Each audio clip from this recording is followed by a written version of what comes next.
மதிமயக்கம். திருமுழுக்கு யோவான் கொலை செய்யப்பட்ட நாளை இன்று நாம் நினைவு கூறுகின்றோம். திருமுழுக்கு யோவான் கொலை செய்யப்பட்டது ஒருவனது மதிமயக்கத்தால் தான். யாரவன்? ஏரோது அரசன்.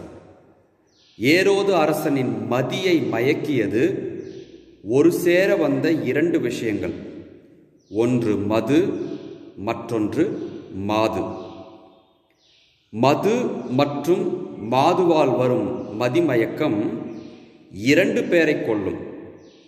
ஒன்று பரிசுத்தவான்களை அது கொல்லும். தலை சிறந்த உதாரணம் திருமுழுக்கு யோவான். ஏரோது அரசன் மிகப்பெரிய விருந்து படைக்கிறான். அதில் மதுவும் பரிமாறப்பட்டிருக்கும். ஒரு மாதுவும் வந்து நடனம் ஆடுகிறாள். இருவருக்கும் மயங்கித்தான் அவன் நீ என்ன வேண்டுமானாலும் கேள் என்று சொன்னபோது அவள் கேட்டது யோவானின் தலையை. பலியானது மதுவுக்கும் மாதுவுக்கும் வந்த மதிமயக்கத்தால் பலியானது ஒரு பரிசுத்தவான், திருமுழுக்கு யோவான். இரண்டாவதாக, மதுவாலும் மாதுவாலும் வரும் மதிமயக்கம் தன்னைத்தானே கொல்லும்.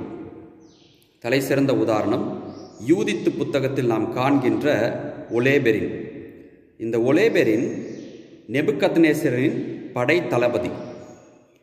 அவன் யூதர்களை அழிக்க திட்டமிட்டான். அவன் அத்தோடு சேர்த்து யூதித்து என்ற ஒரு பெண்ணின் அழகிலும் மயங்கி அவளுக்கு ஒரு விருந்து படைக்கிறான்.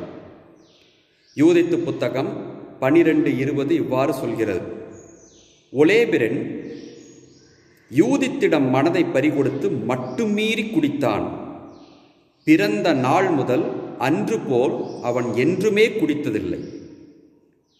யூதித்து என்ற மதுவுக்கும் மாதுவுக்கும் அடிமையானதால் நிகழ்ந்த விளைவு, இந்த இரண்டுக்கும் அடிமையாகாத மதுவுக்கும் அதை தந்த தளபதிக்கும் அடிமையாகாத யூதித்து என்ன செய்தால், இதற்கு அடிமையான அவன் தலையை கொய்து இஸ்ரவேலை மீட்டார்.